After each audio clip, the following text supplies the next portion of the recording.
Online Sangha, can you hear me okay?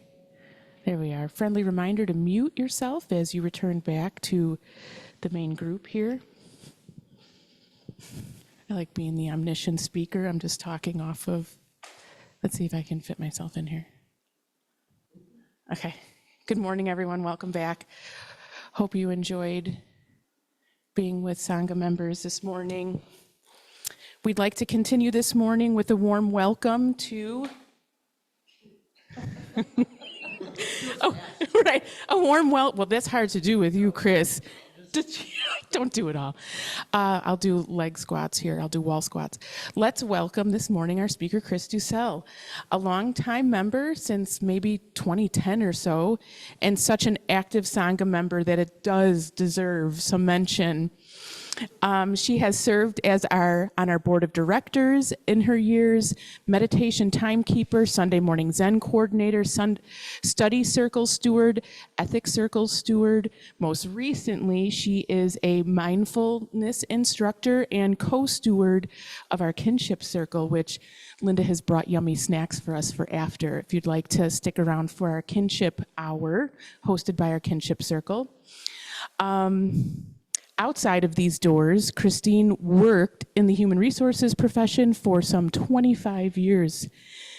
This morning's talk is entitled Mindfulness. Thank you, Chris.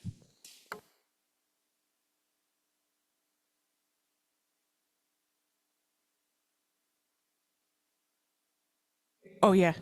Wait, hold on. I think we haven't turned yours on. There you go. How's that? Is that better? Okay, great. And go ahead. yeah, online Sangha, please feel free to just hop off and let us know if there's sound difficulties. We'll be happy to adjust. Just jump in if there becomes any sound difficulty during my talk. I have been around for a long time. This is the third location that the center has been in since I've been with the center, and I just want to say how grateful I am that this place exists, that we have a place that we can come to and sit and gather ourselves and enjoy each other and be on this spiritual path together. I am really grateful for this place and for this fellowship in my life. So this morning I have three loosely connected ideas that I want to talk about. It's a new year, and even if you don't do resolutions, which I certainly don't, it's just a good opportunity to talk about starting anew and maybe considering intentions for the year. And then because I'll be teaching the mindfulness course starting this Thursday night, as Kelly mentioned, I did want to sort of bring it around to the topic of mindfulness towards the end. It's a very foundational practice. And I know even though I've been practicing meditation now for 14, 15 years, it's still a really important thing for me to remind myself of and come back to and do a little touch.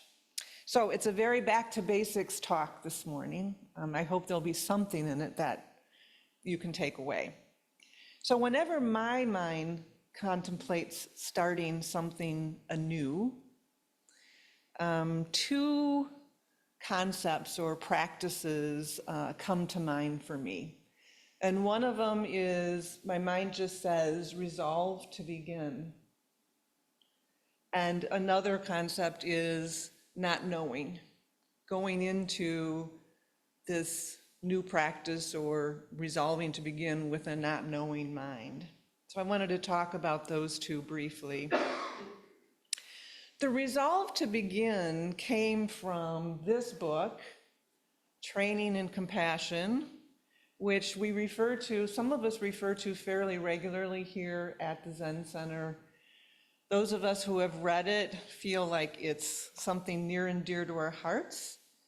And those of us who have read it usually have read it multiple times, and it's a very underlined, highlighted, written on book. I don't want to talk too much about the book itself because Robin Online, are going to do a talk at the end of this month about the practices in this book, Training in Compassion by Norman Fisher. It's Training in Compassion is Norman Fisher's take on a Tibetan, his Zen take on a Tibetan mind training practice. And in the beginning of the book, he starts out, and the practice starts out, with resolving to begin. That it's something that we actually have to have an intention about. And, you know, resolving to begin is a firm determination. I looked up the word resolve, and in music, resolving means to cause a discord, dissonant notes, to pass into concord, harmonious notes. So resolving to begin also has this notion in it of sort of moving from a place of disharmony to harmony. And for this piece, I want to just read a couple sections in the book to help illuminate this idea. Let me find the right pages. Okay. So remember, this is about mind training. And he says, for most of us, our default untrained mind isn't very inspired. We are easily discouraged, distracted, offended, or hurt. When things don't go well, when life presents us with great or grave challenges, we are more likely to wilt or whine or resist than to rise to the occasion. Our horizons are severely limited. But much more than this is possible. We know that if we want to develop stamina and strength in the body, we have to work at it steadily and repeatedly over time. It won't do to simply decide we are going to do weight training. We actually have to do weight training. The reading, the thinking, the intention would only be a beginning. We need to go to the gym and do our reps and keep that up over time. This is true for the mind as well.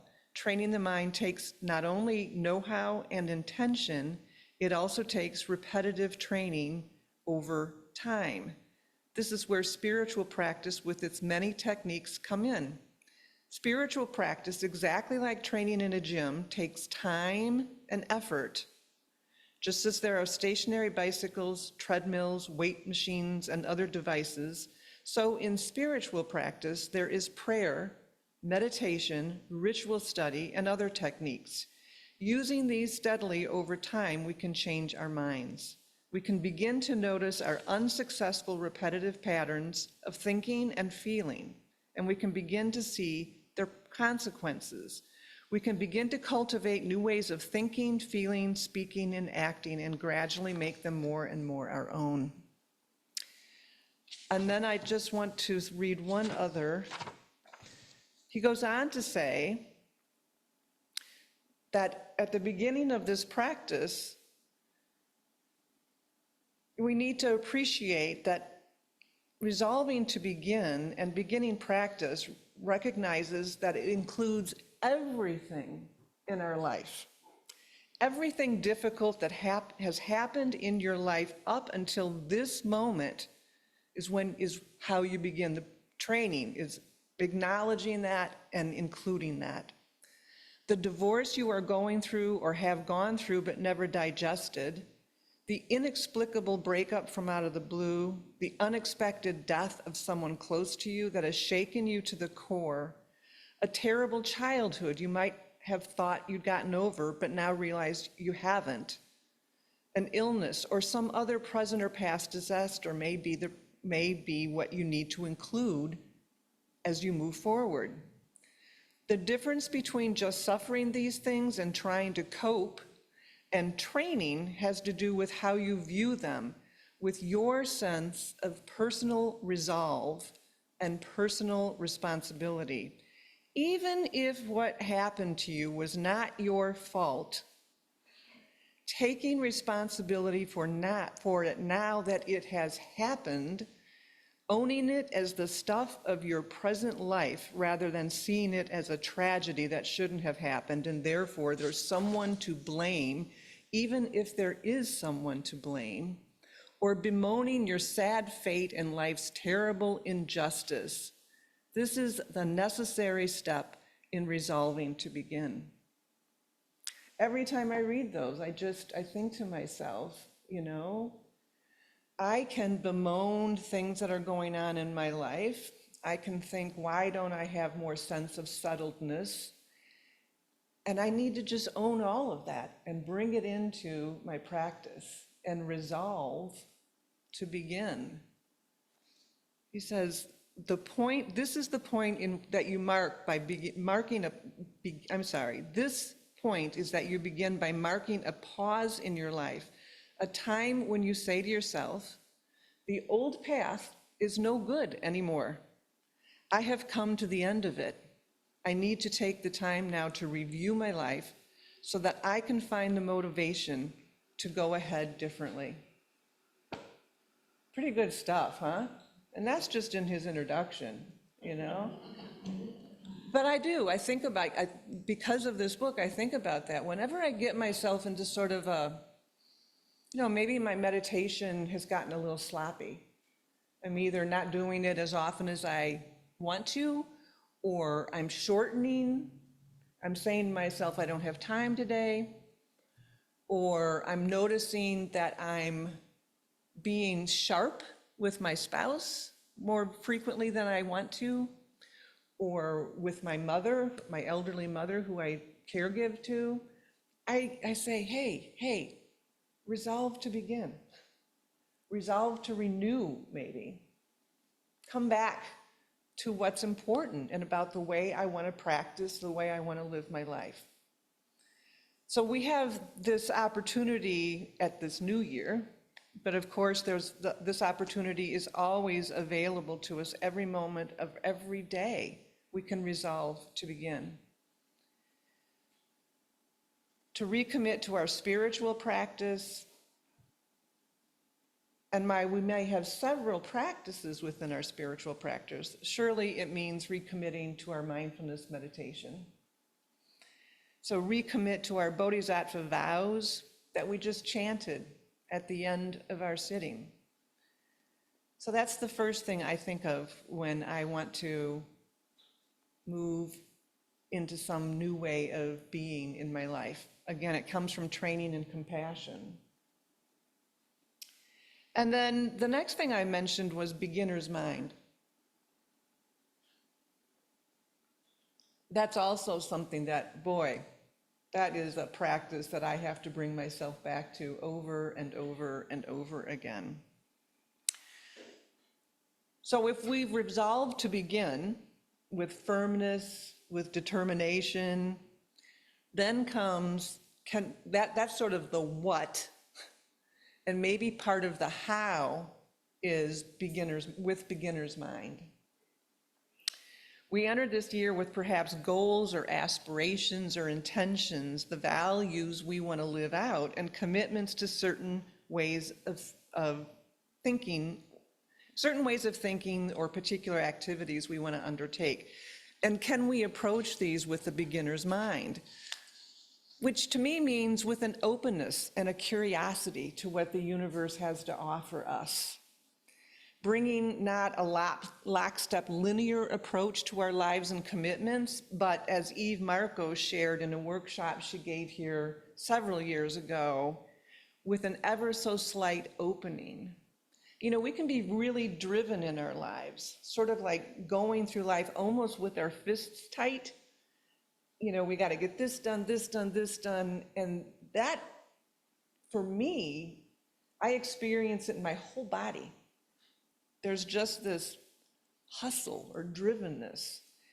And when I'm like that, I'm pretty closed. I'm on the track. And I like to believe I'm looking more broadly at the context of things, but I'm not sure I am.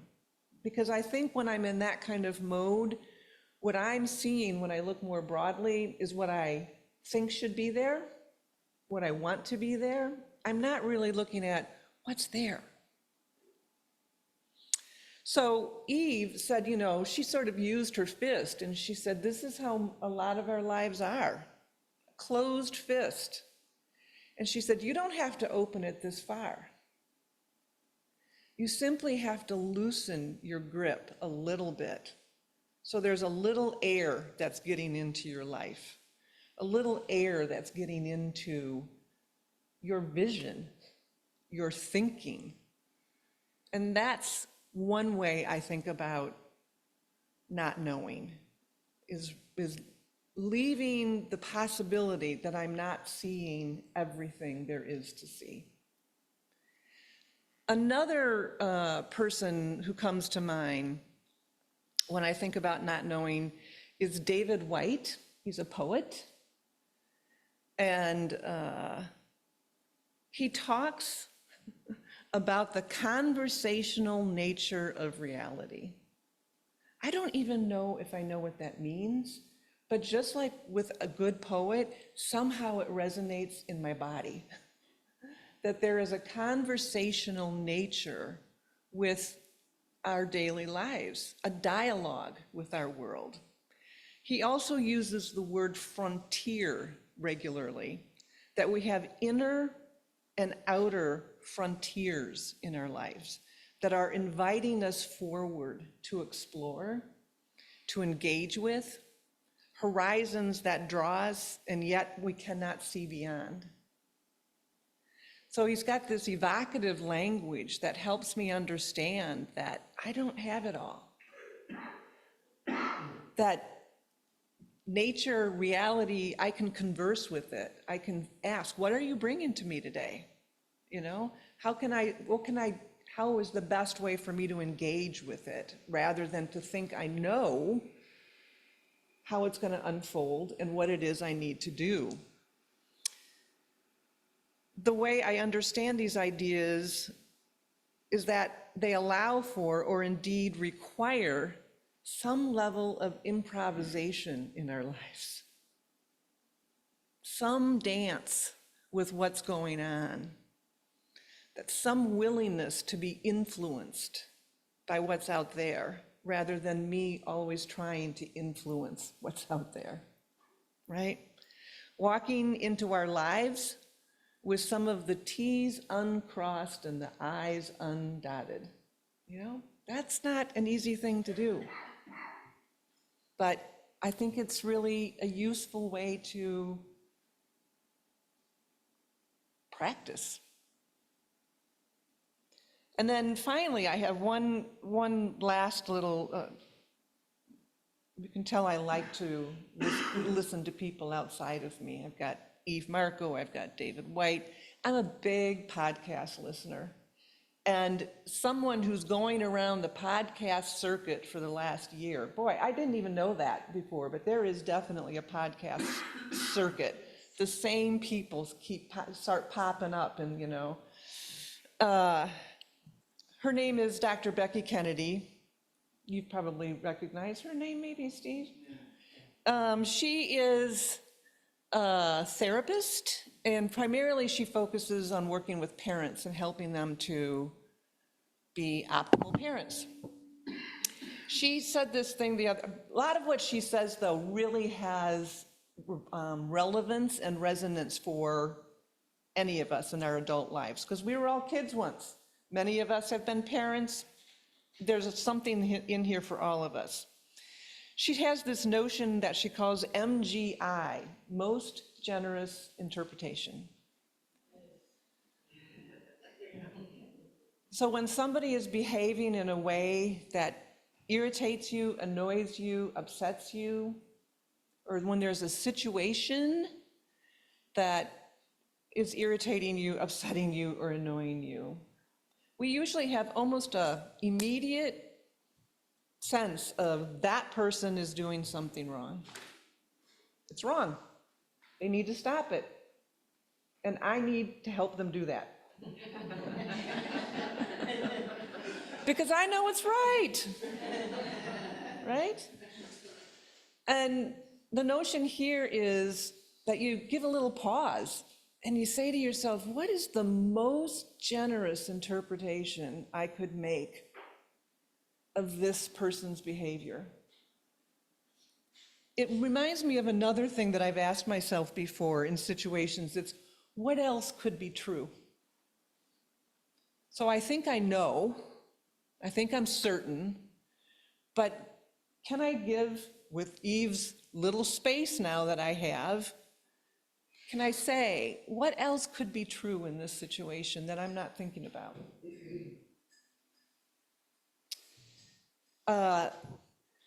LGI, if that's MGI, LGI, you can figure out what that means, right?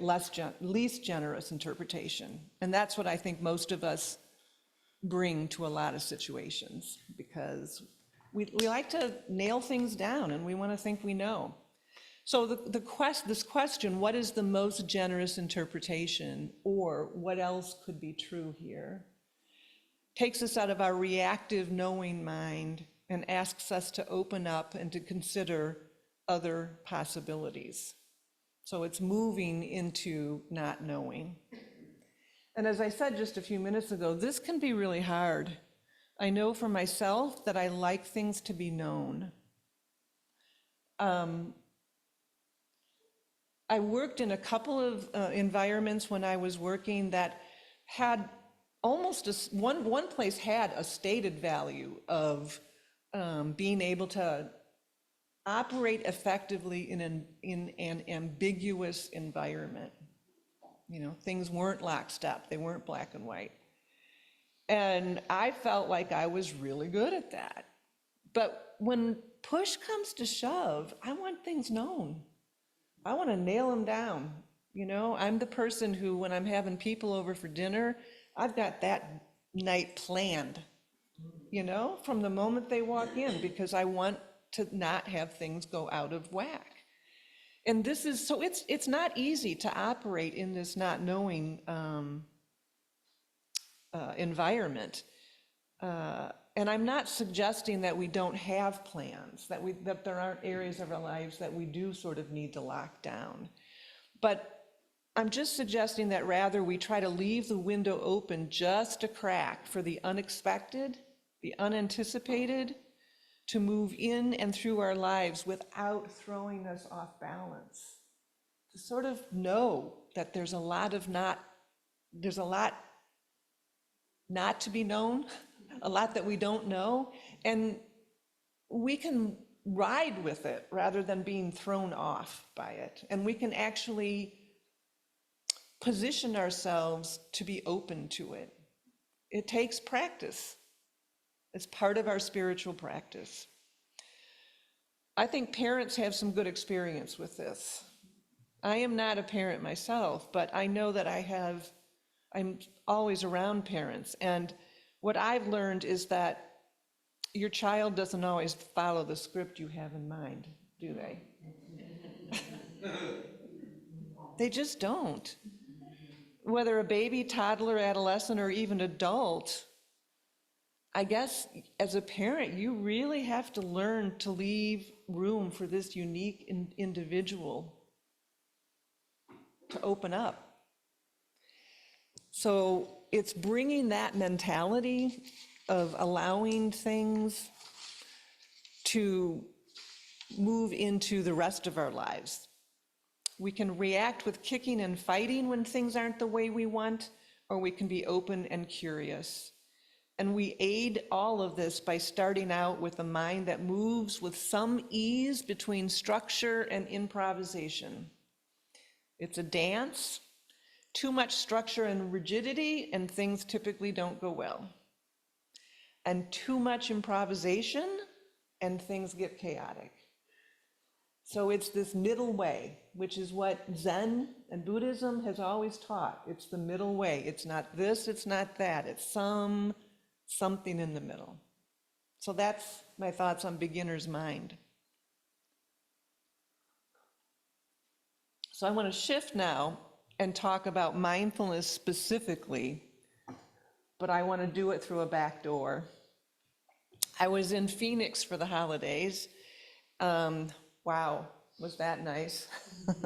Lots of sun, lots of warmth. And we toured, we went to Taliesin West. How many people have been there? Have there been people that have been there? Okay. It's, it's Frank Lloyd Wright's winter campus.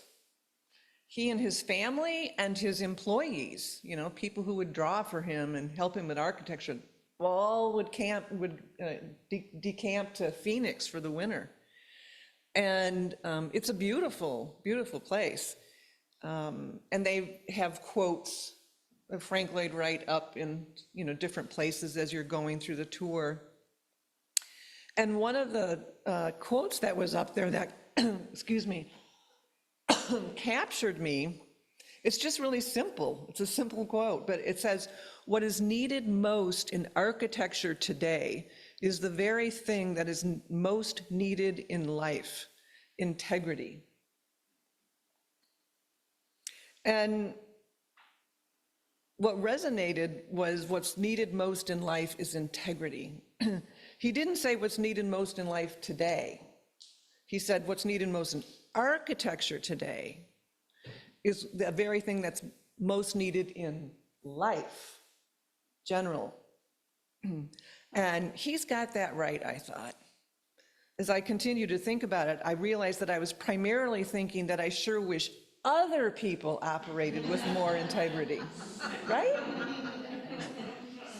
That's right where my mind went to. Darn right, people should operate with more integrity. I'm doing just fine. And that's a closed mind perspective. People don't have integrity anymore. Fortunately, my beginner's mind poked me, and I became curious about that word, integrity. And I became curious about myself and what it would mean for me to live with integrity, not just the others that the quote initially made me think of. Could that be an intention for me going forward? So whenever I get curious, before the internet, I used to have dictionaries and almanacs next to me all the time. I love information and learning things. So having the internet at my fingers is truly a dangerous thing, because it's like I want to look stuff up constantly. But in this case, the first thing that came up that I wanted to look up was structural integrity, because I started thinking, in architecture, what kind of integrity is he talking about? He's talking about structural integrity. So I looked up structural integrity, and listen to this. Of course he's talking about architecture, but listen to it with the notion of yourself in here, okay? Humans.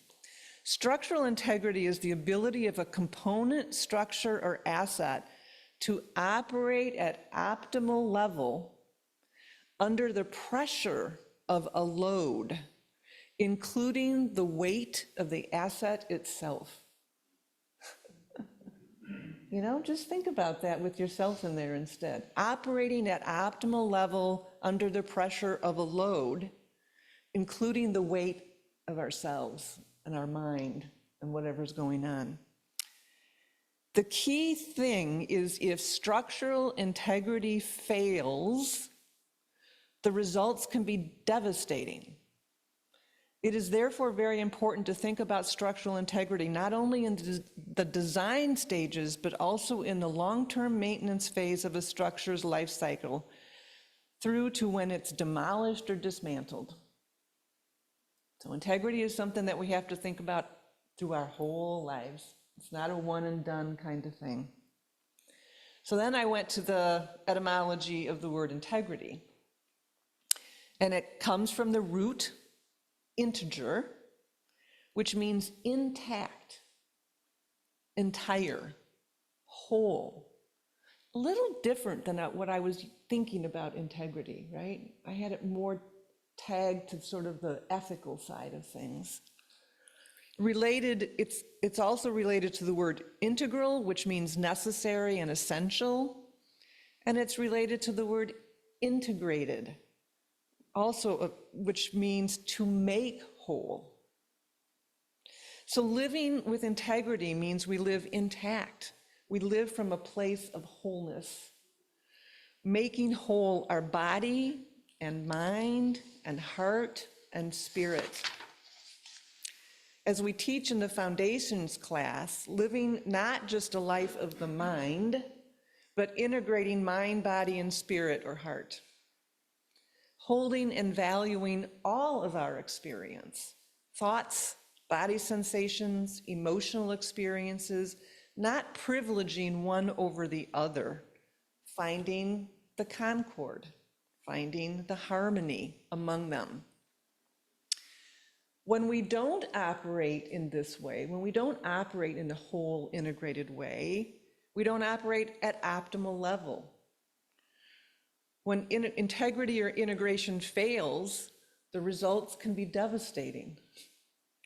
When we're not operating with integrity, that is, we're not operating in an integrated way, we're not valuing our thoughts, bodies, sensations, emotional experiences, we tend to cause harm to ourselves and others.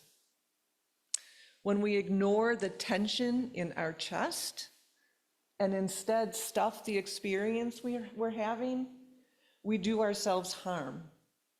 And we may go off on someone else because we're not allowing that part of us to live.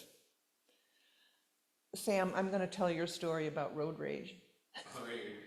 Last week, Sam said that when we had a discussion, he was saying that road rage is something that's pretty easy for you. Oh, yeah. And that if he has an instance where he experiences that road rage, he can carry it with him for the whole day if he's not careful, if he's not mindful. And then when you carry that with you, what is that doing to your body? You know, what is that doing to your sense of well-being? You're suffering. And when we suffer, we usually take it out and share it with others, you know, even when we don't intend to. So we need to be aware of those things and integrate them into our lives. Or maybe we suppress our sadness or anger we suppress it by using social media binging, binge shopping, or just plain shutting down to others. Again, we harm ourselves and others.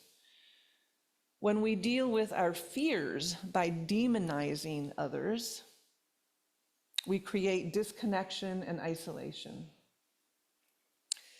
So we can privilege our emotional life, our heart life, and act out without incorporating the wisdom of the mind. And we can privilege our mind, our mind and our thinking life, and ignore the wisdom of our body. Operating in integrity means paying attention to both, making sure that both have room in the way that we operate and move through our life. Either way, privileging the mind, privileging the body, isn't operating with integrity and is more likely to result in suffering for ourselves and others.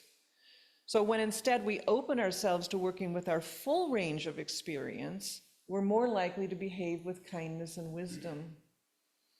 You know, the three tenets come to mind: not knowing, we've talked about that; bearing witness, which is us being mindful of our mind and body, not only the situation out there, but what's going on inside of us. Out of that comes loving action. So there's a lot in those three tenets there. It's also a lot to think about doing this. There can be chaos when I try to open myself up to not knowing, a sense of overwhelm. So it's rough. So what can help us with that? That's where our mindfulness meditation comes in.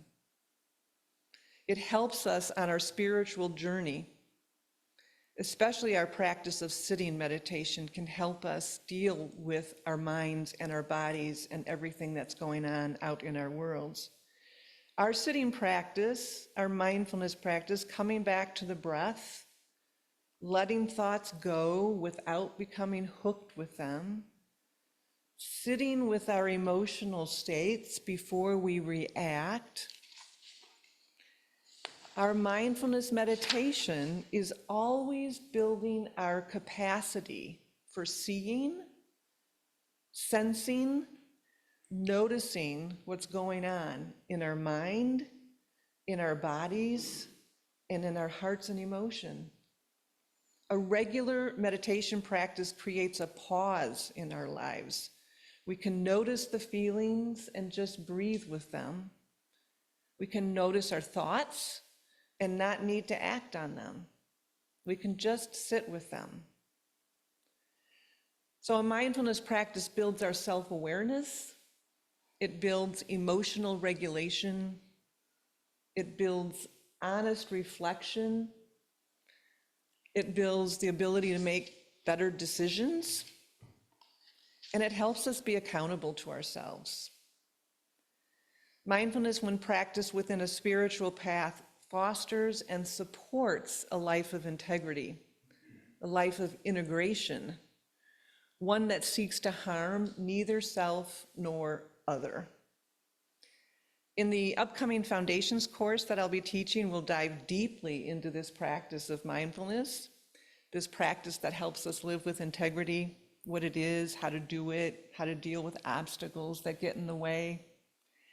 And all of us, whether taking the class or not, can resolve to begin, or perhaps resolve to renew our spiritual practice, to do so with beginner's mind and embrace the power of mindfulness to help us live a life of integrity and wholeness.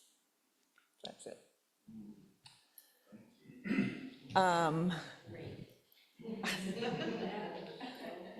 So we have time if anybody has comments. Sam has a comment. And Just pass the mic around. Sam in the room. So yeah, thank you so much for such a wonderful and thought-provoking and grounding talk.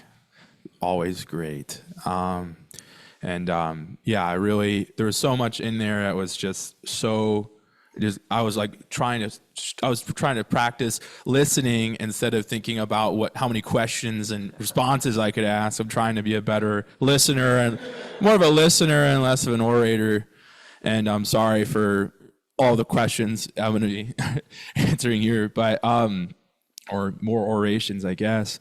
But something I think about a lot, and what really drew me to Zen too, is it's orthopractic.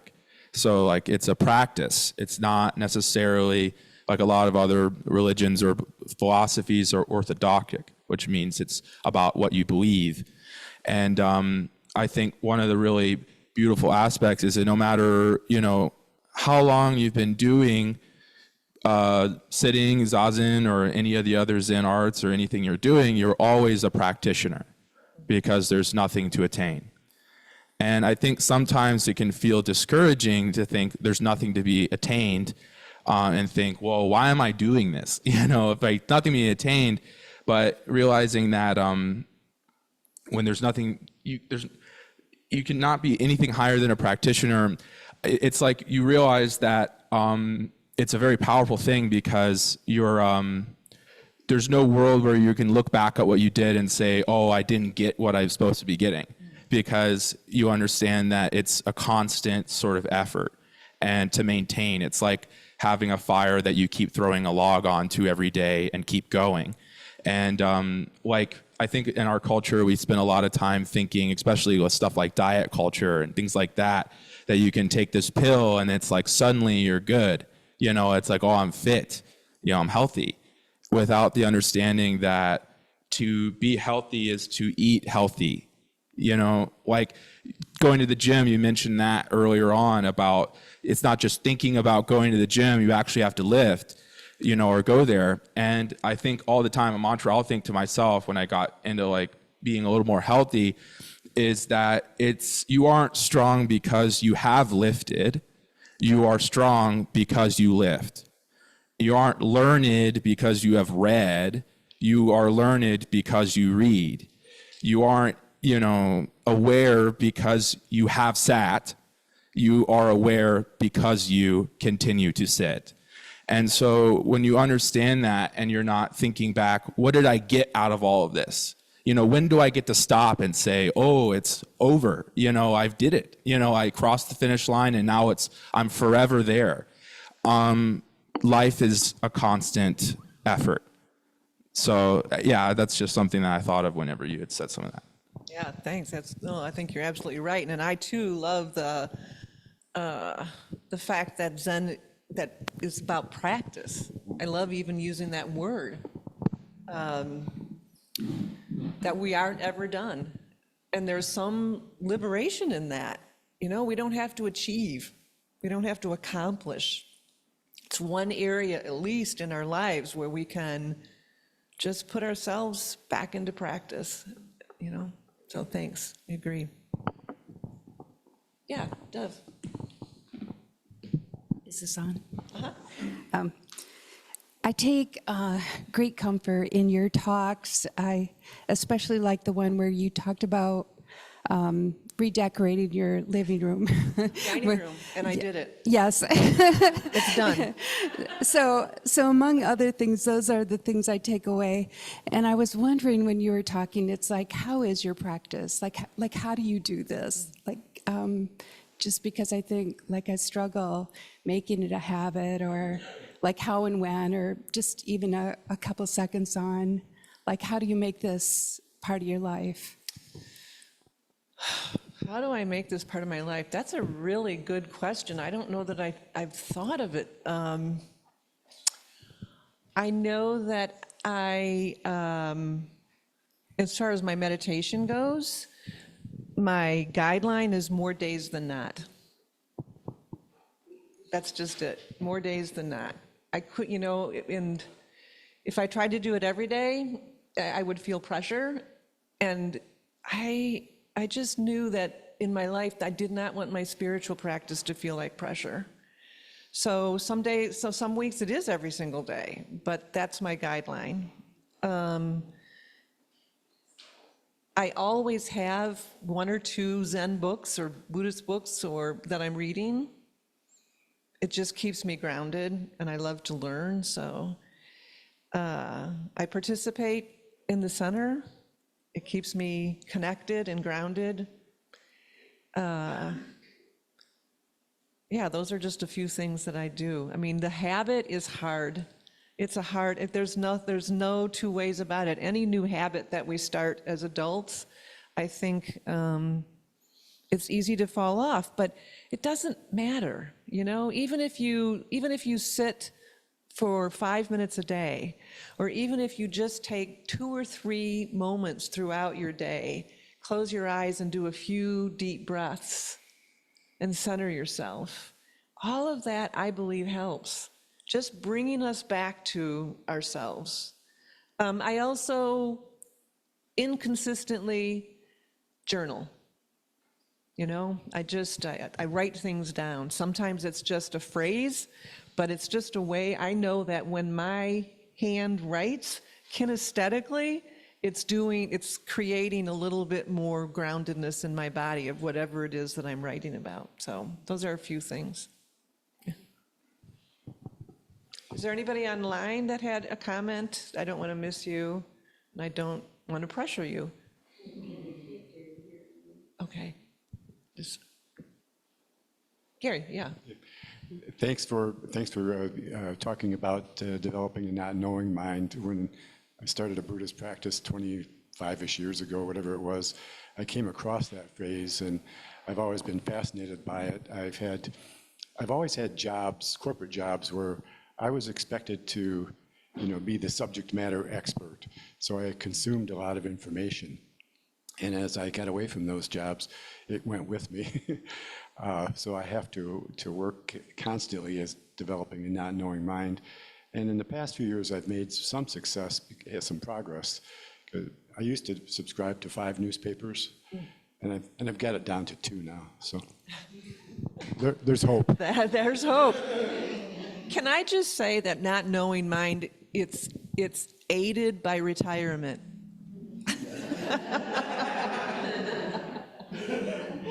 Because what you said is so true. When you're in the work world, I mean, you're expected to know, no, and it's hard not to bring that into the rest of your life. So it's taken a few years, but I too am starting to, and I don't even know if you're retired, but I am, and it's helped a lot. I really love the idea of the most generous interpretation. I mean, just that alone, to just create a pause. I think what winds up happening with me is I get the surge of anger or reactivity to build in some notion of pausing. And I like that idea. I think I'm a little bit challenged trying to interpret some of the political figures we have today with the most generous interpretation. But it's probably a good practice to play with that. I always love in your talks the way you identify your own journey of struggle, because I think we all relate to that. And I think you just make it so accessible when you bring it down to the level of the journey, of the path, of the practice. And also in the beginner's mind, I always love the Suzuki Roshi that for the expert's mind, there are very few possibilities, but for the beginner's mind, the possibilities are endless. And I think you were saying something like that. Yeah. Yeah. Great. Thanks so much, Chris. Thank you. Thank you. Yeah, and I love that pause too. And truly, those of you, I'm kind of preaching to the choir here, but for those of you who have a regular meditation practice, you know that at some point you're no longer doing meditation, meditation's doing you. And it simply creates a pause in your thinking. It's organic. And that's one of the lovely things about it, because that pause becomes something that you don't have to think about. I mean, you can certainly still value it and have an intention, but your body-mind sort of gives it to you. I've experienced that, so. Chris, I loved your talk. You had so many things that you covered that I just thought were great. And I want to reiterate that I also just love the most generous interpretation. I would think that my interpretations usually are very ungenerous. So, I think that's a great thing to work on. I really love that. And when you were talking, I was thinking about how Werner Erhard used to talk about our need as human beings to increase our capacity to hold the unknown. And I really like that a lot. It feels to me like kind of like a muscle that we need to strengthen, because we always want to just close in and find a solution or an answer or an interpretation or something. We don't want, we're so uncomfortable with the unknown. Absolutely. So thanks so much for this morning, Chris. Thank you. Thanks, Robin. I look forward to doing our talk at the end of this month. Yeah, I'm so glad you mentioned Norman Fisher and his book. It's one that you and I both love, and we think everybody else who has read it also loves it. So yeah, thank you. Yeah, hi, thanks, Chris. It was a wonderful talk. I really enjoyed it, and so many parts of it resonated with me and, sort of where I am right now in terms of, I have a lot of uncertainty going forward. And I also have a need in my work to be an expert, right? And, sort of to be perceived as a global expert, which is a lot of pressure. But there are so many other areas of life where I'm a beginner. And even within my work life, I have to keep a beginner's mind in a lot of respects, because I'm, sort of starting a new career path in a certain way. And so it's there as well, as simultaneous with the pressure to be an expert. But in terms of Zen and spiritual path and life in general, and so many, there are trillions of other aspects of life where, you're a beginner or not an expert. So I think it's important to keep a perspective on that. And I thought that was, just something that resonated in your talk for me. Thank you. Thanks.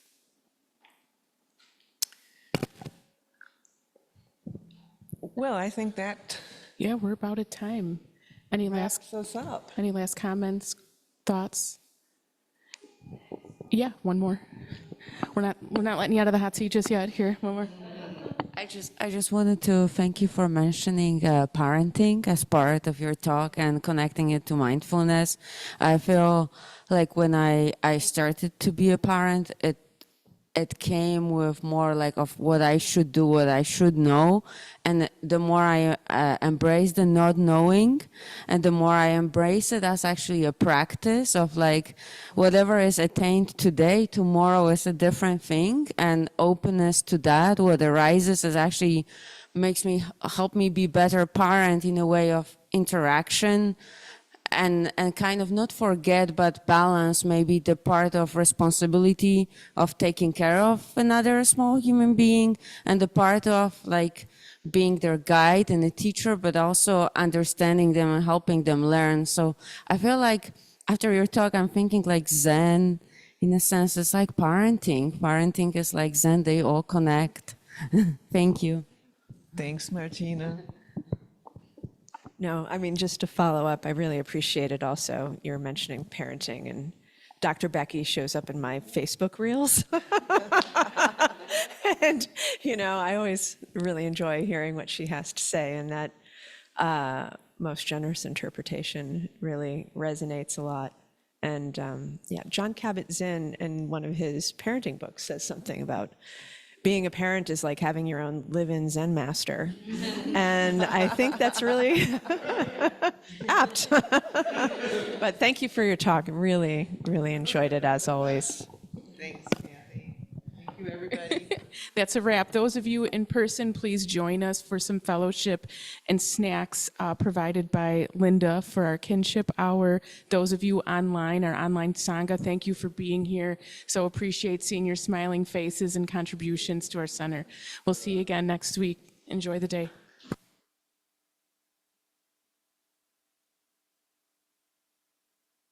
Bye.